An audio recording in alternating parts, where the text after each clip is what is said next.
Olá, muito bem-vindos ao primeiro episódio de A Caminho de Paris 2024. Hoje temos Carolina João, atleta olímpica do Clube Naval de Cascais, que estará connosco em Marselha a representar Portugal e o Clube Naval de Cascais. Olá, Carolina, muito bem-vinda ao primeiro episódio do podcast. Obrigada, contente por aqui estar. Bom. Carolina, tu és a primeira convidada deste programa e és a única atleta olímpica qualificada para Paris 2024, ou seja, vai estar a representar Portugal e o clube em Marselha, com o Diogo, na classe 470. Queres-nos contar um bocadinho sobre o início da tua história, não sobre Paris, mas um bocadinho do início da tua história na vela? Como comecei a andar à vela. Exatamente. É uma história engraçada, ou seja, não sou muito. Ou seja, a vela na minha família não é um desporto tradicional, ninguém na minha família fazia vela. Eu e o meu irmão acabámos por conhecer a modalidade numas férias de verão. Confesso que para mim não foi amor à primeira vista. Ou seja, eu quis ir para a vela, os meus pais perguntaram-me se eu queria ir para a vela e eu disse que não queria, que o rio era sujo. Eu comecei a andar à vela no rio. E pronto, e depois, passado um mês ou dois de ver o meu irmão tão contente a vir nos fins de semana de andar à vela, eu disse: pai, olha, pai e mãe, se ele vai, eu também vou. Tipo, e pronto, experimentei e apaixonei-me. E hoje em dia é engraçado que é uma modalidade que eu ainda faço enquanto velejadora, o meu irmão faz enquanto treinador, portanto, realmente foi uma modalidade que teve um impacto muito grande nas nossas vidas. Sim. E pronto, e depois fiz o percurso normal, andei de Optimist. Confesso que não era uma grande velejadora de Optimist, nunca fui assim muito boa. Fiz um europeu que foi cá em Portugal e, portanto, era uma chance em que eu mais raparigas, eu acabei por me conseguir qualificar. Depois fiz o meu percurso nos lasers, em que pronto, mais tarde para Tóquio realmente consegui a qualificação. Confesso que quando uma pessoa tem 15 anos não é que pense nos Jogos Olímpicos, ou pelo menos eu não pensava. Acho que as pessoas à minha volta é que acabaram por Ter traçar esse caminho e pronto. Quando é que foi o primeiro momento em que pensaste assim, ok, eu vou fazer realmente uma campanha olímpica? Qual foi o primeiro momento enquanto velejadora Eu em que acho isto... que depois do Brasil, que vi um pouco o percurso da Sara, eu ainda era muito jovem Sim, e realmente se calhar não fiz as coisas da melhor forma. depois do Brasil, ou seja, depois dos Jogos Olímpicos do Rio de Janeiro. E do Rio de Janeiro, acabei por ver o percurso da Sara e pronto, e realmente aí pensei, ok, se calhar os jogos até é uma coisa tangível, não é uma coisa assim tão longínqua, não é? Uhum. E pronto, e depois para Tóquio houve o Covid, não é? Sim. Passado um ano, o Covid até foi uma coisa boa para nós portugueses no geral, acho eu, acho que os 460 também acabou por ser bom para eles. E realmente deu-nos aí um ano a mais de preparação que acho que nós portugueses agarrámos essa Ok, oportunidade e pronto, e depois acabei por conseguir a qualificação. ok. Antes de entrar na qualificação, a minha pergunta é, quando decidiste realmente em 2014, desculpa, 2016, que querias ir aos Jogos, o que é que mudou na tua vida? Acho que a dedicação que tu entregas é maior. Acho que esse momento é um bocado. Sinceramente, não sei, vou ser sincera, não sei se realmente partiu de mim ou se foi a Federação que foi apoiando ao longo dos anos e mais o clube. Ou seja, eu vim de outro clube, Uhum. fiz essa campanha pelo Algés e a verdade é que o Pins, que era Alves Costa, o Sim, treinador, Lopes. acabou por ajudar muito nesse processo. Ou seja, acho que graças a ele e graças ao apoio da Federação acabei por conseguir essa qualificação. Sim. Ok. Portanto, Mas dentro da tua vida, ou seja, a tua vida pessoal, ou seja, tu eras estudante na altura, já estudavas no técnico antes de começares a fazer a tua campanha olímpica. Ou seja, o que é que mudou na Carolina estudante, na Carolina no grupo de amigas, no grupo dos amigos, para realmente começar esta campanha para. Abdiquei. Felizmente tenho amigos e a minha família sempre apoiaram muito as minhas decisões. Ou Uhum. seja, não ficam chateados se não vou a um jantar, se não vou a um almoço, se não vou ao aniversário. Não, apoiam perfeitamente, percebem que é um percurso que acaba por ser mais duro na medida em que temos que fazer mais dias fora. Sim. E pronto, e portanto a Carolina o que mudou foi as horas de dedicação que acabei por entregar. Que foram bastantes, mas que acho que realmente para a campanha de agora Sim. mais ainda foi, Sim. portanto, Ou seja, de 2016 a 2020, ou 2021, quantos dias fazias por ano, para as pessoas conseguirem perceber, quantos dias é que fazias por ano a navegar? Uh, não sei. então, Hoje em dia sei, sim, antes fazia menos, eu acho. sim. Sei lá, 200 dias, 200 dias, portanto. E agora devemos andar à volta de que 200 e quantos dias? 60. 260. Ok. Portanto, no fundo, tens 2 meses de descanso, que normalmente são considerados dias de. Nesses 60 dias também tens dias de trabalho de barco, Ginásio. dias de ginásio, ou Sim. seja, no fundo é uma vida dedicada É o nosso, completamente é o ao nosso jogo. emprego. Sim. Isto chega a um ponto em que deixa de ser um hobby e passa a ser a nossa profissão. Uhum. Mas dentro das profissões há pessoas que chegam ao final, sexta-feira à tarde, fecham o computador e Sim, saem do nós escritório. realmente é uma profissão 24 horas. Não... E tem uma coisa, no meu ponto de vista, bastante engraçada, que é uma dedicação à profissão, porque o corpo é o vosso objeto de trabalho também. Além do equipamento do barco, ou seja, vocês têm de ter um respeito muito grande à vossa condição física, à vossa condição de saúde mental, cada vez está-se a falar mais. É muito importante manter um estilo de vida saudável, não só fisicamente, mas também mentalmente, para Sim, conseguir. sim, a parte mental é muito importante e nós, para esta campanha, até trabalhamos com uma psicóloga que acho que é fundamental e foi fundamental no projeto 470 e esperemos que no futuro possamos continuar a trabalhar com ela, porque realmente a parte mental é, se calhar no nosso desporto, até uma percentagem bastante elevada, porque é uma modalidade que nós competimos 6 dias, Sim, não é uma modalidade que competimos um dia, não, sim. competimos 6 dias e portanto a parte mental acaba por ser elevada por causa disso. Há que gerir as emoções, gerir o resultado durante esses 6 dias. Ok. Por falar em emoções, qual foi a emoção que tiveste em Vila Moura em 2021, no Last Chance Regatta, ou seja, na última regata em que apuraste o país e, no fundo, te qualificaste a ti e no fundo, foste selecionada para ir a Tóquio 2021? Foi muito boa, ou seja, eu vou ser sincera, eu fiz os primeiros, eu qualifiquei a meio do campeonato porque passei ao ouro, só houve outro país a passar ao ouro e qualificavam 2 países, portanto, a meio do campeonato soube que tinha qualificado, mas no último dia de qualifying eu nem andei muito bem e portanto ia para a terra a fazer contas um bocado preocupada, de não saber muito bem se já tinha qualificado ou não. E pronto, e depois cheguei à Terra e ainda nem tinha visto os resultados e já estava a receber telefonemas. E portanto pensei, ok, eu qualifiquei. Portanto, acabei por saber por outras pessoas, nem vi as qualificações, já me estavam a ligar, parabéns, parabéns. Portanto, sim, foi bom. Ou seja, foi um dos grandes. A minha pergunta é: este é um dos grandes momentos que vais levar para sempre contigo, de momentos de felicidade e de Sim, concretização? sim, claro, claro. Ok. Sim, sim. O- Muito bem. Então, temos a qualificação em Ilcaceiros, na altura da laser radial, em 2016. Desculpa, em 2020, em 2021.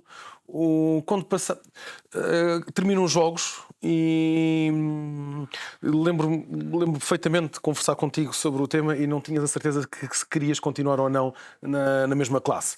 Pronto, entretanto, passados 3 anos, não é?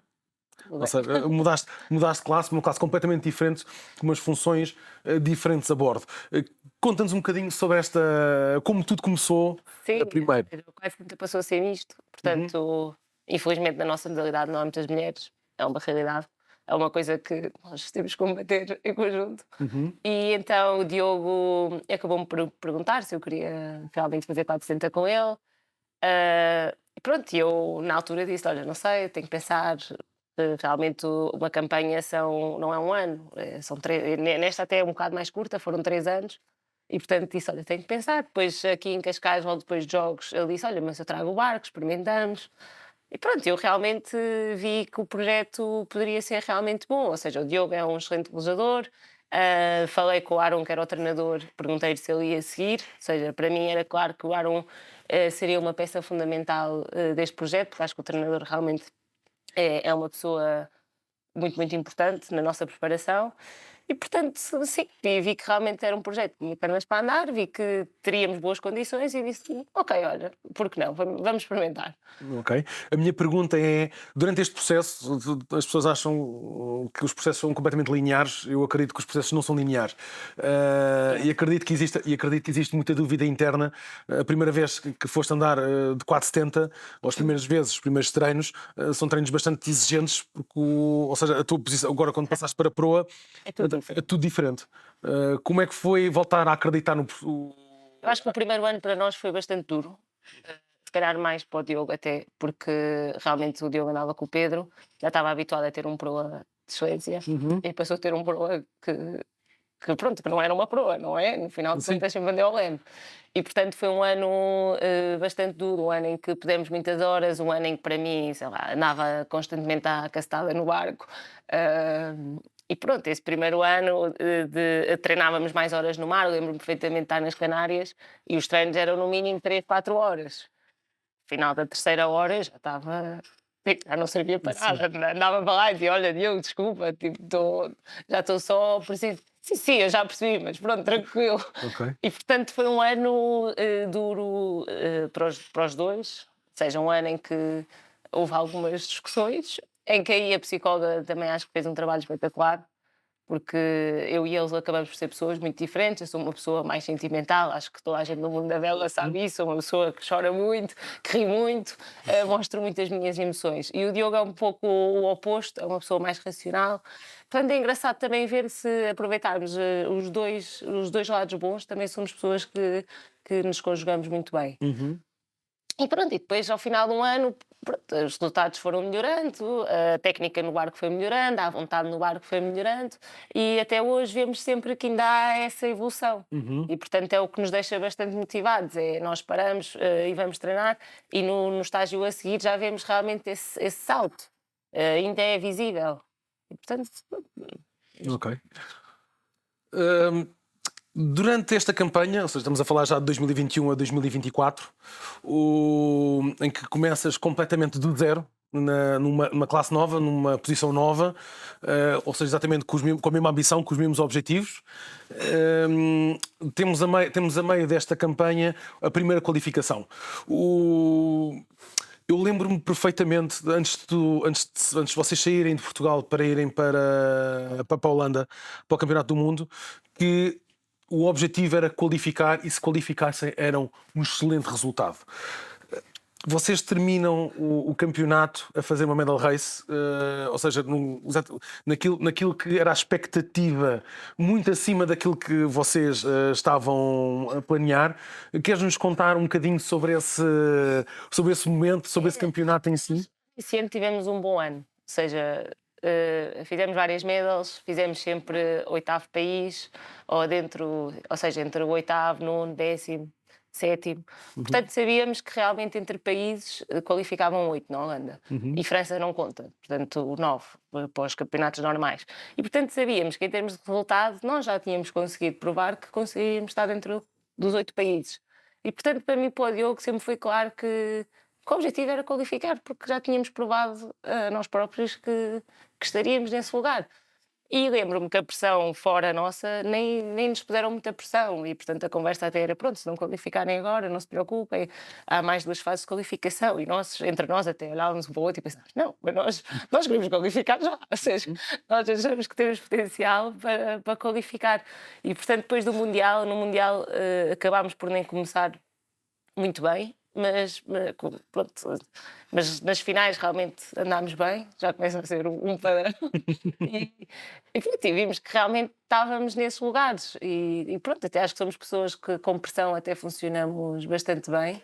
E se calhar o facto de ser uma prova tão importante para toda a gente acabou por nos favorecer a nós. E pronto, e depois assim fizemos um campeonato excelente.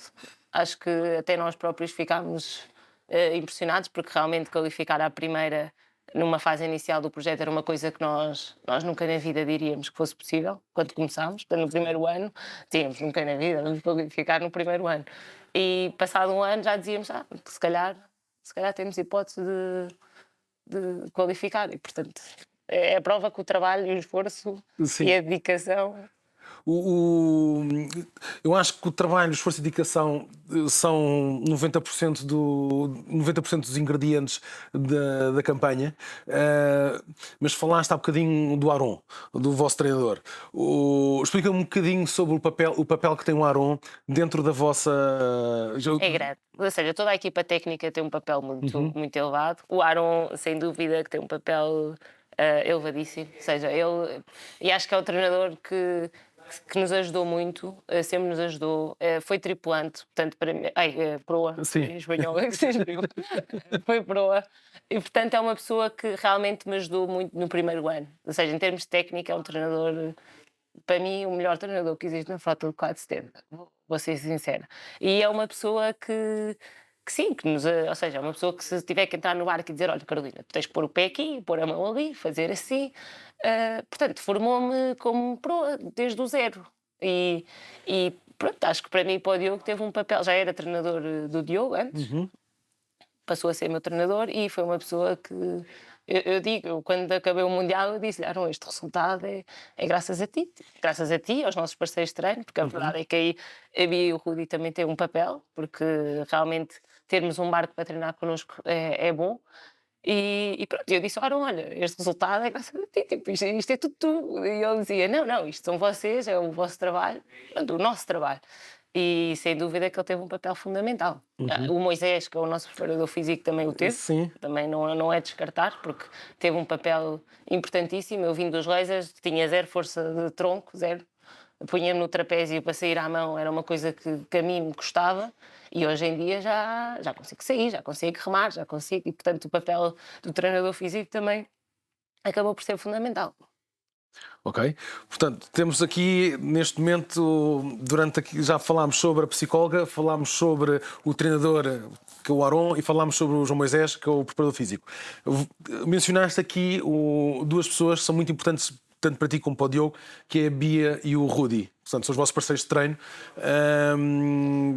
Explica-me como é a vossa relação enquanto equipa olímpica portuguesa, ou seja, tu e o Diogo são mais experientes, a Bia e o Rudi começaram a andar ainda durante este ciclo, o Rudi já era proa de 460 e a Bia começou a andar de 470 este ciclo olímpico. Sim. Como é que tem sido a vossa relação, como é que tem sido a evolução, que eu acredito que tem sido bastante homogénea? Boa, porque no final de contas vamos ver os resultados, vê-se que as duas equipas têm feito resultados bons, portanto acho que é bom, sinceramente acho que é bom haver duas equipas a treinarem juntas, porque, ou seja, espero que não nos aconteça nada, mas nunca se sabe o dia da manhã e, portanto, se nós amanhã nos acontecer alguma coisa, sei lá, esperemos que não é? Mas temos um problema de saúde ou não podemos ir aos jogos, temos uma segunda equipa que realmente tem potencial para ir e fazer um bom resultado e, portanto, acho que enquanto a federação, acho que realmente é um bom caminho. Uhum. Ou seja, achas que é uma boa qualidade de gestão, uma boa Estratégia. estratégia de manter uma equipa portuguesa mais alargada, de largar um bocadinho uma estratégia que era mais antiga, de ter um barco, ou seja, apostar tudo só num barco e passar a ter, no fundo, uma equipa mais. Acho que sim, porque acho que em termos de custos também não é. Ou seja, acho que ter duas equipas ou uma, os custos maiores são partilhados. Sim. Portanto, Os transportes, o treinador, sim, a casa no fundo, ainda por cima agora, equipas mistas obrigatoriamente têm que estar separadas, portanto. sim, Ok.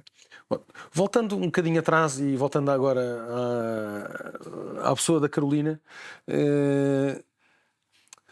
sempre, mesmo ainda na campanha anterior, em 2021, tinhas um projeto.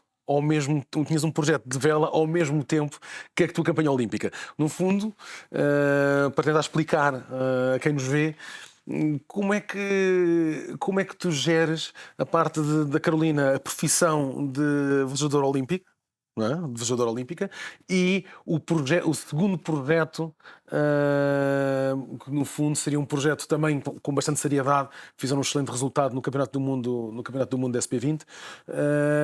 Como é que entra este projeto? Como é que se complementa, se não o complementa? projeto para mim, foi giríssimo. Eu tenho uma pena que tenha deixado esse projeto. acho que vou querer retomar esse projeto daqui a uns anos, porque acho que é isso, foi um projeto giríssimo. Para quem não sabe, fiz uma equipa, pronto, criámos uma equipa de 4 mulheres, Sim. chamávamos as Ladies First, e em que a preparação foi realmente fazer o campeonato do mundo. Tudo começou pelas WOW, portanto o Vasco o Vasco Serpa foi o grande proporcionador da WOW aqui em Portugal. E, portanto, fizemos 2 regatas na WOW e dissemos, ok, fixe, tipo, nós até acho que temos potencial para fazer alguma coisa gira. E depois, quando o Mundial foi como nos Jogos, adiaram um ano por causa do Covid, e nós aí reunimos as 4, portanto, era a equipa da WOW, dissemos, olha, porque é que não tentamos fazer o Mundial de 2021 às 4?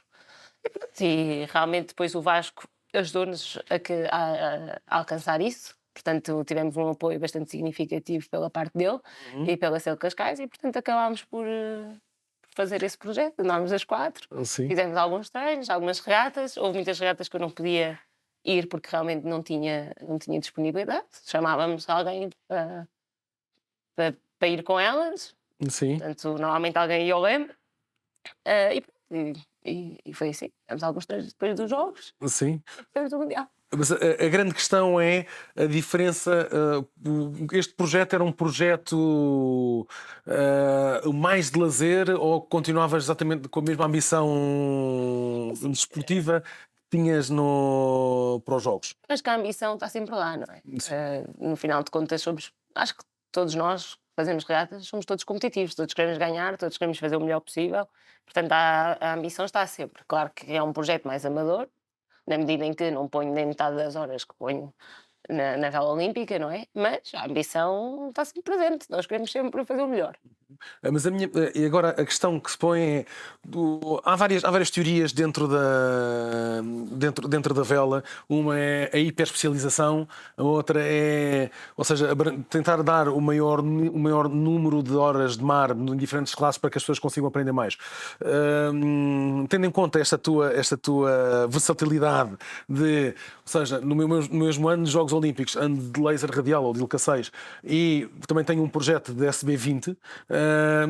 Acredito que tu sejas muito mais virada para a abrangência e a navegação em várias classes. Eu acho que sim, acho que fazer regatas em vários barcos é sempre bom. Primeiro porque aprendemos coisas novas, portanto eu com o SB20 aprendi imenso, afinal de contas andava laser, ter uma vela, passei a andar num barco que tinha 3, portanto só aí aprendi. O Vasco também, fizemos alguns estágios com o Gonçalo Ribeiro, foi uma pessoa que também nos ajudou muito a perceber como é que era o barco, e portanto ajudou-nos bastante. E portanto sim, acho que é sempre bom, mas acho que é bom se for um extra, ou seja, acho que não devemos tirar as nossas horas para o nosso barco, Sim. porque no final de contas uma pessoa ambiciona ser dos melhores da classe numa determinada classe, realmente o seu foco tem que ser nessa classe. Agora, no meu tempo livre, que era o que eu fazia, vinha cá, se tenho a oportunidade de andar à vela, acho que é ótimo, ou seja, não é que me canse. Por cima eu ia ao leme, não é? Não é que me vá cansar, ou que vou abdicar do ginásio, ou que vou abdicar. Não vou. Ou seja, podia andar na vela e continuar a fazer o meu dever, digamos assim. E portanto, se for esse o caso, eu acho ótimo. Ou seja, andei de snipe também, umas quantas vezes, acho um barco giríssimo. Sim, sem dúvida alguma. Mas tu colocaste em um ponto, antes de voltarmos aqui onde estamos, colocaste um ponto, ou seja, andava num barco de uma vela e passei num barco de dar 3. Eu acho que ainda há outra questão que vou querer explorar. Eu ia passar, exatamente, num barco individual para andar num barco em equipa e gerir o projeto com outras 3 pessoas, ou seja, quando nós estamos num barco sozinhos, ou seja, somos nós que gerimos o nosso projeto com o nosso treinador e passamos a gerir um projeto de 4 pessoas, em que 4 pessoas têm a sua opinião, 4 pessoas têm as suas ambições e os seus... É duro, não vou mentir, não é fácil, mas acho que felizmente se todos tivermos bom senso, acabamos por conseguir geri-lo. E não sei, agora no final de contas também ando com o Diogo, que é com outra pessoa. Sim. E até somos pessoas que nos damos bem, não discutimos, portanto acho que com bom senso tudo. Claro. Mas claro, não é tão fácil, não. Há discussões, sim, é preciso falar com A, com B, com C, sim, é mais delicado. Ou seja, a grande questão é como é que passaste ou seja, estes são os objetivos da Carolina no laser, no Ilka 6, no laser radial, para para transformar para os Ladies First, ok, estes são os objetivos de 4 pessoas diferentes, que se não estiverem em erro seria da Federica Franchi, da Joana, da Joana Azevedo e da Zézi Cardoso e da Carolina, para juntar as 4, ok, este é o nosso objetivo é... Acho que o objetivo das 4 era muito claro, todas tínhamos o mesmo objetivo, acabámos por não conseguir cumpri-lo, nós na verdade queríamos ganhar o campeonato do mundo feminino, ficámos em segundo, as francesas acabaram por ganhar, mas pronto, sim, foi um excelente campeonato, ficámos em 13º, foi bom. E depois, entre as 4, ou seja, o objetivo acho que era, todas tínhamos o mesmo. Claro. A grande questão era, ou seja, o aprender, ou seja, o alinhamento dos objetivos que aprendeste neste projeto de SB20 e que o transportaste de certeza este know-how para a classe 460 quando começaste a andar com o Diogo. Ou seja, acho que quando andei da SB até sou uma pessoa que, ou seja, não sou uma pessoa que não tinha bastante claro qual era a função de cada uma e não passo por cima das funções de cada uma. Ou seja, eu, por exemplo, era a LEM, eu não era a tática do barco, quanto muito dava alguns inputs, mas se me dissessem que era para virar, eu virava. Ou seja, não é a minha função. sim. E, portanto, acho que sempre fui uma pessoa que respeitei muito esses limites. Acho que é uma coisa bastante positiva. E quando comecei a andar com o Diogo foi igual, ou seja, rapidamente percebemos qual é a função de um, qual é a função do outro, e eu não passo por cima do trabalho dele e ele não passa por cima do meu trabalho. Eu acho que isso é a base... Ok. Achas que é a base de passar a andar em equipa do que...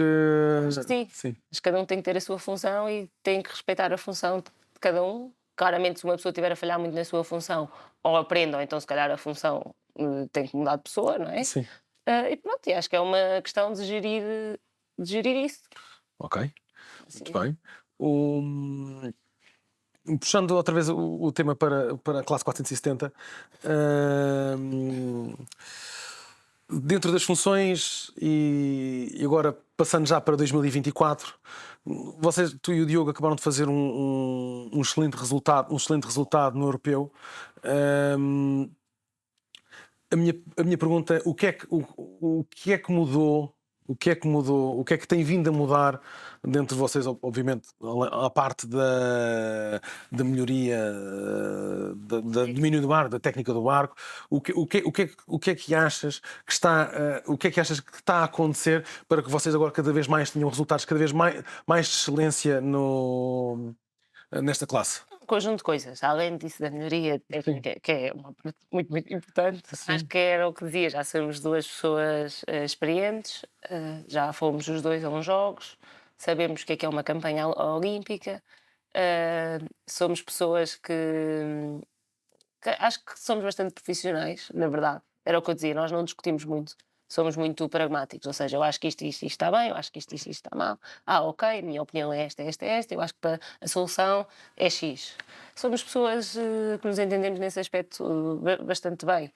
E, sinceramente, acho que isso é um bocado o caminho. E depois a consistência vem por isso, ou seja, se a parte técnica e a melhoria e a parte de velocidade começa a estar lá, e nós, enquanto regatistas, enquanto veladores, desculpa, já temos alguma experiência, tudo junto acaba por... Ou seja, é um conjunto de fatores que acaba que fazer com que essa consistência esteja cada vez mais presente, não é? E acho que é isso, não é? Não sei. Sim, claro. Mas a grande questão é... Estamos a falar, quando estamos numa campanha olímpica, seja qual for a classe, estamos a falar dos melhores do mundo. Ou seja, estamos a falar de equipas que têm, as vossas concorrentes, que têm mais orçamento, têm treinadores tão bons como vocês e estão dentro do barco pessoas tão boas como vocês. Qual é a diferença? Qual é a diferença que tu tens para os outros quando chega o momento, a hora H, o momento, ou seja, o momento em que tens a sinal de preparação, qual é a diferença de vocês para os outros? Ou seja, é o talento. Os portugueses são muito talentosos. Não sei. Sei lá, em termos de orçamento, eu acho que a verdade é que os 470 não têm razões de queixa. Acho que a Federação nos apoiou a 300%. Sim. E acho que qualquer pessoa de fora vê isso e apoiou, e a verdade é que nós também agarrámos a oportunidade. Não é que nos tínhamos encostado, não. aproveitarmos, treinámos, acho que somos os que treinamos mais. Ou seja, no outro dia estava a falar no europeu com o inglês e dizia, fogo, impressionante, tipo, acho que a classe 470 somos os que treinamos mais, tipo todas as classes da vela olímpica, não tenho muitas dúvidas. E ele dizia, pois treinamos e a culpa é vossa. E eu, então, como assim a culpa é nossa? Sim, vocês treinaram muito mais que toda a gente nos primeiros anos, toda a gente viu o quanto vocês evoluíram e agora toda a gente está a pôr pilhas de género, nós também temos de treinar. E ele disse-me isto e eu realmente pensei, se calhar até é verdade, nós realmente todos os anos eu acho que somos dos países que põem mais horas, mais dias de mar, mais dias de tudo. Muito porque o Aaron Sim. teórico, não é? Então, respondendo à minha questão, quando a bandeira no barco de sinais da Comissão de Regatas levanta, a diferença está no número de horas de trabalho em relação aos outros países. Acho que sim. O Aaron disse-me uma coisa logo no primeiro ano, que foi uma coisa que ficou mesmo na minha cabeça, que é, nós em regata fazemos o que treinámos. Não estamos lá a aprender nada. O resultado que sair foi o que nós treinámos para trás. E isso dá muita confiança, porque eu realmente acho que somos dos que trabalhamos mais. Portanto, quando sobe a bandeirinha, Sim. o nosso pensamento é nós estamos preparados, porque nós fizemos o nosso trabalho de casa. E pronto, acho que é essa confiança que Esse é um ótimo sentimento que estás a passar para quem nos está a ouvir. o Aaron diz muito isso e foi uma coisa que ficou-me na minha cabeça, ou seja, no Mundial, nesse Mundial de qualificação, era o que eu pensava. Ou seja, o trabalho de casa já foi feito. E como é que foi feito? Foi feito bem. Nós realmente treinámos. Acho que fazer mais era difícil. Portanto, este Mundial só tem para correr bem. Claro. Ou seja, fomos mesmo com uma confiança de como é que foram os campeonatos passados. Foram bons. Fizemos resultados dentro dos países qualificados. Então, por que está de ser diferente? Foi mesmo o nosso pensamento, do meu e do Diogo. E pronto, e essa frase realmente sempre me deu. Ou seja, eu até escrevo no caderninho, porque eu realmente no trabalho de casa faço bastante, escrevo bastante. E pronto, e é uma frase que escrevo sempre e que me dá essa confiança extra. Ok. Dentro desse caderninho que falaste, que acredito que deixe alguns pensamentos que no fundo devem estar alinhados com aquilo que estás a sentir ou estás a pensar nesse dia. Quais são que pensamentos ou que frases vais recolhê-las para te inspirares, para te motivares a. Não, o caderninho não. Não? Não, é mais técnico, ou seja, preparo a minha regata e gosto de escrever a minha regata por escrito. Depois o 470 é um marco que ainda é muito técnico, há muitas coisas que eu ainda estou a aprender. Então já imito os erros que normalmente falho, tipo manobras, escrevo por escrito, porque amanhã vão estar 20 nós, como é que é a manobra do ar, pode ser coisas que é uma estupidez, porque no final de contas eu faço-as, mas como às vezes há uma call que falha ou há uma manobra que falha, então eu gosto de relembrar, gosto de escrever. Ou seja, foi uma coisa que o Aaron nos ensinou. Pronto, agora estou aqui do truque do ar. Não. E pronto, é uma coisa que realmente eu faço. Claro, mas é importante, ou seja, fazermos uma análise daquilo que fazemos mal para conseguirmos corrigi-la. Eu acho que isso é uma. Escrever ajuda-me. E sou bastante exigente comigo, e o Diogo sabe, e o Aaron sabe. Ou seja, quando cometo um erro, sou crítica comigo, penso, este erro claramente foi um erro meu. E gosto de escrever e o nosso pensamento nesta campanha é que realmente o ciclo é pequeno e, portanto, não há margem para que os erros sejam cometidos. E, portanto, somos exigentes a esse ponto. Não queremos cometer os mesmos erros. Ok, esse é bastante importante, ou seja, se continuarmos a cometer os mesmos erros, ou seja, não estamos a ganhar nada e não estamos a ser no mesmo patamar, não é? Ou seja, temos que nos corrigir. Somos bastante críticos, Sim. os dois, com isso. Portanto, eu acredito que sejam os dois lutadores de excelência, portanto, ou seja, quando digo de excelência, que estão sempre a tentar ser melhores, ou seja, que é a ambição que nos faz sair dos dias da cama, mesmo em dias em que não nos apetece, que acredito que hajam alguns dias como esses. Dentro, então, quando está a chover. Estão a chover e estão 25 nós lá fora. Sim. Acredito que vocês sejam exatamente como toda a gente que anda à vela, como toda a gente é, desde do mais pequenino dos otimistas até ao mais velho que ande de cruzeiro ou nas classes onde andam, ninguém gosta de olhar para fora da janela e ver 25 nós e estar a chover. Ou seja, mas aqui está a É grande uma diferença. coisa que nós portugueses temos que mudar, porque nós realmente somos assim, mas depois olhamos para os alemães e eles pregam as mãos, estar 25 nós e estar a chover. Eu acho que é uma coisa dos países nórdicos que. Uma coisa que nós aqui do Sul temos que mudar um pouco. Sim, ou seja, os países nórdicos fazem a época de vela deles vai desde o final de abril até ao início de outubro. Ou seja, tem muito menos dias de vela. Sim, sim. Mas eu estou a falar de campanha, não estou a falar de campanhas olímpicas, estou a falar Nos nos clubes. Obviamente, depois as campanhas olímpicas dos nórdicos acompanham-vos para destinos como Lanzarote, Vila Moura, aqui em Portugal, Cascais também, como centros de treinos em que se navegam 365 dias por ano. Mas obviamente que o que é que. E a pergunta, voltando à parte de quando vocês se sentem menos motivados ou quando não estão com vontade de ir, que isso acontece no fundo para toda a gente que tem o seu trabalho, as pessoas têm que se levantar e têm que ir fazer o seu trabalho. O vosso. Ao contrário do que é 95% das pessoas, que é porem-se no carro e conduzirem até aos seus empregos, aos seus locais de trabalho e abrir o computador ou fazer uma ação dentro da indústria, ok, tenho que ir e como é que eu me motivo para... Eu acho que é o objetivo. É nós vemos o objetivo e depois, sei lá, se nós não treinamos e vemos os outros a treinar, deixa-nos uma ferida no coração, de verdade. Deixa-nos deixa-nos com um sentimento ou seja, que nós devemos treinar, já é um dever, não é? Porque realmente vemos o objetivo e pensamos, treinar o objetivo. E portanto, isso é uma coisa. E depois a vantagem de sermos dois é essa, é que se um está menos mal, o outro puxa para cima.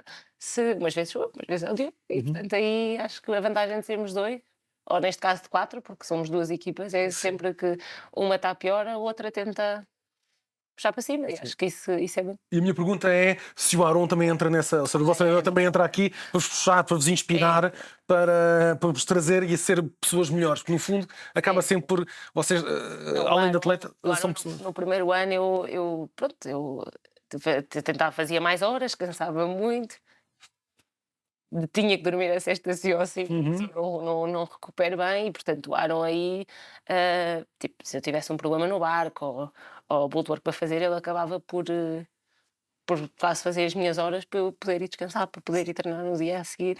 Portanto, foi uma pessoa que sim, que dá tudo o que tem. Ok. Pronto, agora falando de. Estamos, no fundo, em maio, junho de 2024. Ou seja, temos as qualificações feitas, temos as seleções feitas. Acabaste de ser campeão da Europa da classe 470. Sim. Vice-campeão da Europa, desculpa. Vice-campeão da Europa da classe 470. Estamos a cerca de 65 dias de jogos. O que é que vai na tua cabeça? O que é que te motiva para esta reta final antes de Marselha, antes da primeira regata de treino de Marselha? É essa, é que temos a oportunidade de ir aos jogos, que é a regata que todos os veladores ambicionam ir. Eu e o Diogo conseguimos a qualificação, e, portanto, estamos muito contentes com isso. E a motivação é essa, é pôr o máximo de horas possível até lá e pronto, e ter mais uma oportunidade para mostrar a nossa evolução. Ok. Tanto nesta reta final, vocês continuam a treinar com o vosso grupo de trabalho internacional. Sim. E com o Rudi, que acredito também continua a treinar convosco.